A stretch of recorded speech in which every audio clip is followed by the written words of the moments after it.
प्रिय बंधुओं, वेदों के ज्ञान स्वरूप खंड उपनिषदों की इस परिचय श्रृंखला में अब तक ऋग्वेदीय दो उपनिषद ऐतरेय और कौशिकी, शुक्ल यजुर्वेदीय दो उपनिषद ईशावास और बृहदारण्यक, कृष्ण यजुर्वेदीय तैत्तिरीय और मैत्रायणी, इन 6 शाखाओं का संक्षिप्त परिचयात्मक चर्चा पिछली वार्ताओं में हमने कर ली। आज अगली कड़ी के रूप में प्रस्तुत है कृष्ण यजुर्वेदीय कठोपनिषद का सारभूत स्वरूप।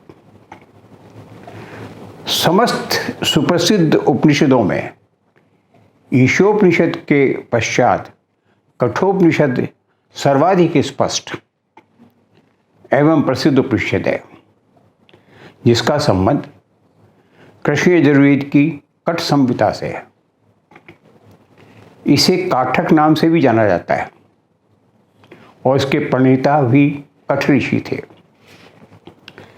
विषय वस्तु की दृष्टि से कठोपनिषद में 2 अध्याय, जिनमें प्रत्येक में 3-3 वल्लियाँ कहलाती हैं, वल्लियाँ हैं।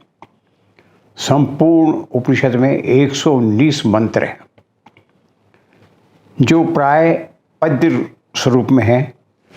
विद्वानों का ऐसा मानना है कि इसमें मूल कठोपनिषद केवल प्रथमाध्याय तक ही है तथा दूसरा अध्याय कालांतर में प्रक्षिप्त रूप में जोड़ा गया है। अस्तु, मूल कठोपनिषद मृत्यु देवता यमराज और ऋषि वाजश्रवा पुत्र नचिकेता के पारस्परिक संवाद के रूप में आत्मा एवं परमात्मा के गूढ़ ज्ञान का विशद और गंभीर चिंतन है।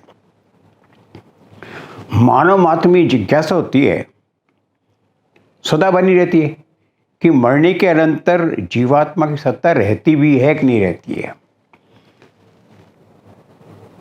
अथवा ये सब मिथ्या है। इसी गूढ़ प्रश्न का उत्तर कठोपनिषद में बहुत रोचक ढंग से दिया गया है। उपनिषद का प्रारंभ भी एक आख्यायिका से होता है, जिसमें वाजश्रवस नाम के ऋषि ने एक बार सर्ववेदस यज्ञ किया, सब कुछ जानने का यज्ञ किया, जिसमें अपना सर्वस्व दान कर दिया जाता है। वाजश्रवा ने लोभ कर तो दिया दान, पर लोभ नहीं छूटा, तो लोभवश जीर्ण शीर्ण गायों का भी दान दे दिया, जिससे उनके पुत्र नचिकेता के मन में एक श्रद्धा का आवेश हुआ। यार, कहाँ ये छोटी छोटी ये जो बूढ़ी बीमार गायें हैं, इनको देने। तो उन्होंने आपत्ति की कि बूढ़ी गायों को दान देने में आपत्ति जताते हुए कहा, पिताजी, आप मुझे किसे दोगे? इन गायों को दे रहे हो, पर मुझे किसे दोगे? बार बार ये प्रश्न जताते हुए दोहराए जाने पर पिताजी को आ गई झुंझल, और झुंझलाकर उन्होंने कहा, जा, मैं तुझे मृत्यु को देता हूँ। बालक नचिकेता ने उस बात को बड़ी गंभीरता से लिया। था तो बच्चा, उसने कहीं गंभीरता लिया और वहाँ से रवाना होकर यमराज के घर पहुँच गए। उनकी अनुपस्थिति में 3 रात्रियों तक भूखे प्यासे रहकर उनकी प्रतीक्षा की। घर लौटने पर यमराज ने अतिथि नचिकेता को इस अवस्था में देखा, तो उन्हें लगा कि ब्राह्मण का पाप दोष मुझे लगेगा। उनको 3 वर मांगने के लिए कहा कि 3 वर तुम चाहे जो मुझसे मांग लो, जिनमें प्रथम वर उससे सबसे पहले उन्होंने कहा कि जिस पिता को मैं रुष्ट करके आया हूँ और कोप से मुझे कहा है वो निश्चिंत हो जाए, और जब मैं घर लौटूं तो उनका कोप शांत हो जाए और उनको अपने यज्ञ में सफलता मिल जाए। ये तो पहला वर जो है उसने एक लौकिक के रूप में जिस पिता के बारे में माना। दूसरा वर फिर कहा आओ और दूसरा मांगो। बोले ये जो अग्नि है, स्वर्गभूत अग्नि है, ये सब काम अग्नि से होते हैं, तो अग्नि को मैं ये जो स्वर्गीय अग्नि इसका स्वरूप जानना, इसका बोध करना चाहता हूँ। जिसे भी यमराज ने सहज भाव से स्वीकार कर लिया। अब तीसरा वर सबसे ज़्यादा कठिन था, जिसमें नचिकेता ने यमराज से कहा कि आत्मा का बोध कराइए मुझे, ये सब तो चला जाएगा पर आत्मा का बोध कराइए। हे यमराज, ये यम प्रेते विचिकित्सा, जो ये द्वंद्व है पेट मरने के बाद, मनुष्य अस्तित्व के नास्ति तेरे छेक। कुछ तो कहते हैं मृत्यु के बाद कोई स्वरूप नहीं होता है, और दूसरे कहते हैं नहीं मृत्यु के बाद। एतद् द्विधा अनुशिष्टत्वाहम वराणाम में वर तृतीय। मैं तीसरा वर आपसे ही मांगता हूँ कि आप मुझे इसका स्पष्टीकरण बताइए कि मृत्यु के बाद आदमी जाता भी है अथवा कुछ नहीं, मृत्यु के बाद सब समाप्त हो जाता है। अर्थात मनुष्य के मरने के बाद जो संदेह है, कुछ कहते हैं वह रहता है, कुछ कहते हैं। नचिकेता के प्रश्न पर यमराज ठगे से रह गए।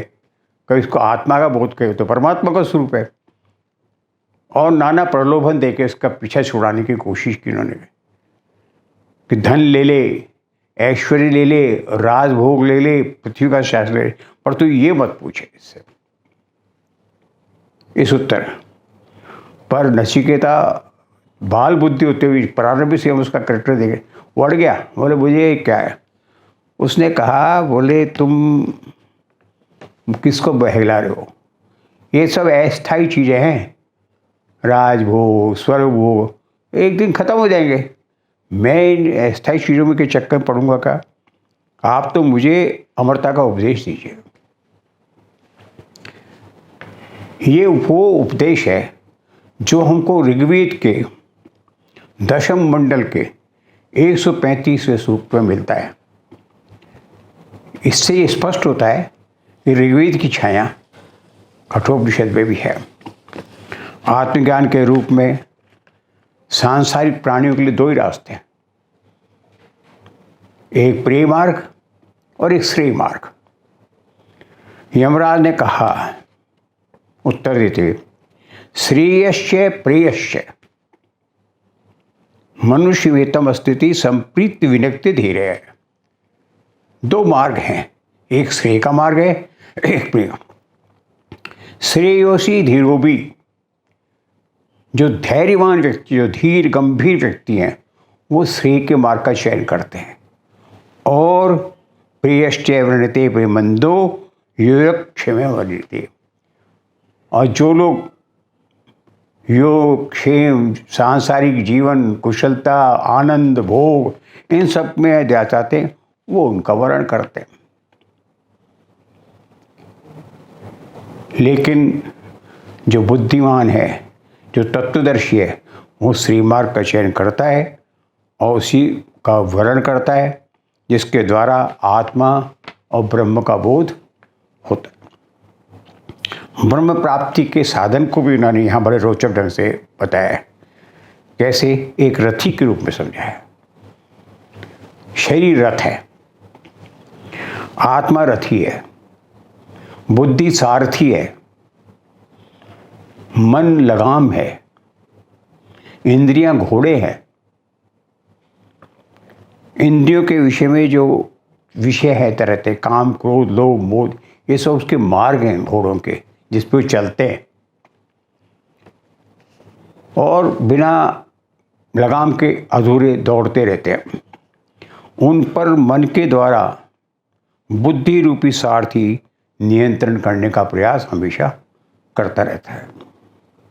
इस प्रकार ब्रह्म, जीव और जगत, इन तीनों से संबद्ध सभी विषयों को कठोपनिषद में विस्तार पूर्वक समझाया गया है, जिसका समुचित प्रभाव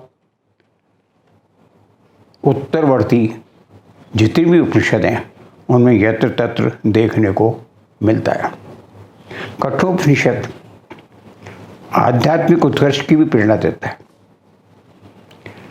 लौकिक और व्यवहार जगत को भी समझाने का कोशिश करता है। मानव के आत्मकल्याण के लिए अगर आपने श्रेय का मार्ग नहीं चुना और प्रेम मार्ग पर चलते तो भी उसके द्वारा लंबे अवधि जरूर लगती है, नहीं पहुंचा जाता है। वो क्या है, बोले पंचयज्ञ। जो श्रेय मार्ग में नहीं जाते, प्रेम मार्ग जाते, वो 5 प्रकार के यज्ञ करते। कौन से? आपका भूत यज्ञ, सांसारिक, पितृयज्ञ, अतिथि यज्ञ, अतिथि को भी हमारा बड़ा यहाँ महत्व दिया है, देव यज्ञ और ब्रह्म यज्ञ। ये 5 जो महायज्ञ, इनके मार्ग में विधि के अनुसार चलने पर भी आपको अंत में मुक्ति मिल सकती है। फिर कहा है कि ये सब करने के बाद यदा सर्वे प्रमुच्यन्ते कामा युवस्य हृदय स्थिता, जो हृदय में जितनी कामनाएं हैं वो सब कामनाएं छूट जाती हैं और समाप्त हो जाती हैं, और आत्ममृत्यु भी, और जो मर्त प्राणी है वो भी आत्मा को प्राप्त करता हुआ ब्रह्म को प्राप्त हो जाता है। अर्थात जब मनुष्य के हृदय में समस्त कामनाएं पूरी हो गई तो समझ लीजिएगा कि वो मुक्ति की ओर चल पड़ा है। कठोपनिषद की शैली संपूर्ण उपदेशात्मक है। जैसा कि प्रारंभ में मैंने कहा कि यम और नचिकेता संवाद है, इसलिए इसकी जो शैली है वो भी उपदेश के स्वरूप है और अत्यंत सुबोध है। और कुछ जो बृहदारण्यक उपनिषद है उनमें शास्त्रीय शब्दों का प्रयोग होने से कठिन है, पर ये उपनिषद सर्वजन सुलभ है और आराम से पढ़ी जा सकती है, प्राप्त है। इसलिए प्रत्येक उपनिषद प्रेमी को इसका बोध करना चाहिए। इति ओम।